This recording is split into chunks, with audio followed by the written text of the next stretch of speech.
tonight we start with a special report from inside an anti-fracking camp in North Yorkshire. The area is one of just 2 sites in Britain where the controversial practice has been given the go-ahead. Now the protesters call themselves the front line in the fight against fracking. They moved in just before Christmas. Initially a few people and a few tents. There's now a growing number calling a field near the village of Kirby Misperton home. They've dug a toilet, erected a foam mast and are even hoping to plumb in a kitchen sink. In a moment we'll hear from the company behind the plans, but first our business correspondent Danny Hewson reports on 24 hours with protesters.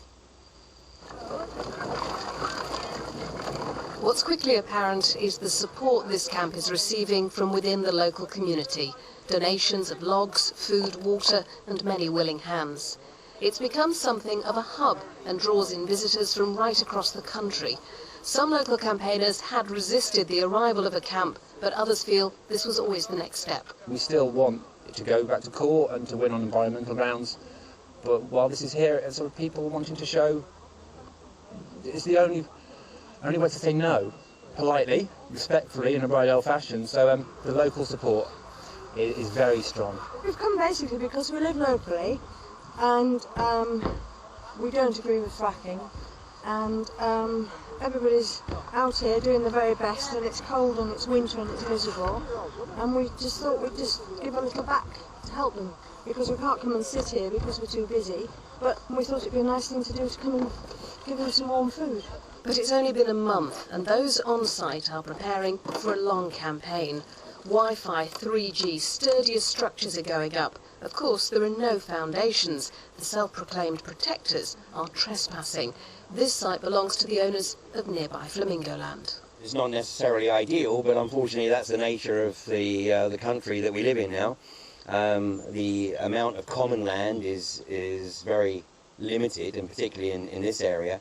And the amount of unused land in this area is very limited. So we do have a plan B, but I can assure you that plan B would have much greater implication on the local community than us being here. Ian says they have begun a dialogue with the landowner, but their presence on private land is a source of tension locally. As night falls, another issue emerges. With the visitors gone, most of those at the camp are from out of the area. Many are veterans of other protests. Where the breeze is sweet as Shalimar and Eddie is the exception, and as we sat by the fire, I asked him what he hoped to achieve. Wherever there's been a protection camp, they've had success. We have got optimism. We do believe we're going to be successful. We wouldn't be camping in this field through winter if we thought we weren't. We're going to stop the lorries. So we made it through the night, which was absolutely freezing, as you can tell by the morning frost, but already the fires are going and the kettle is on. For outsiders, it seems a strange life to choose, but in the minds of those on camp, it's a battle that must be fought. This is the front line. After this, it'll go everywhere, so we've got to stop it here.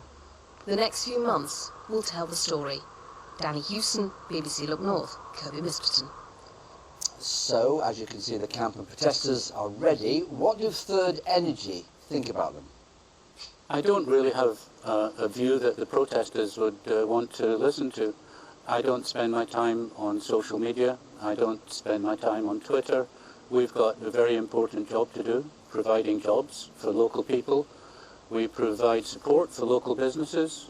We provide electricity for tens of thousands of local homes. What kind of thing will the people see once you start? I want to know about how many lorries are going to be there, how many people are going to turn up to work. Just give us an overview of what people can anticipate. What they'll see is they'll see a lot of equipment going on site, and while we nipple it all up and put it together and do various tests, but when it comes to the actual operation, the fracking operation is only going to last an hour per zone. And I'm trying to get that point across. It's not going to be very disruptive. It's not going to cause shouldn't cause any concern for the locals. They're used to us. When you say an hour, what do you mean by 1 hour per day? Pumping time. So each hydraulic stimulation it might take a day to conduct from beginning to end, but the actual hydraulic fracturing operation will only last an hour for each of the 5 fracks.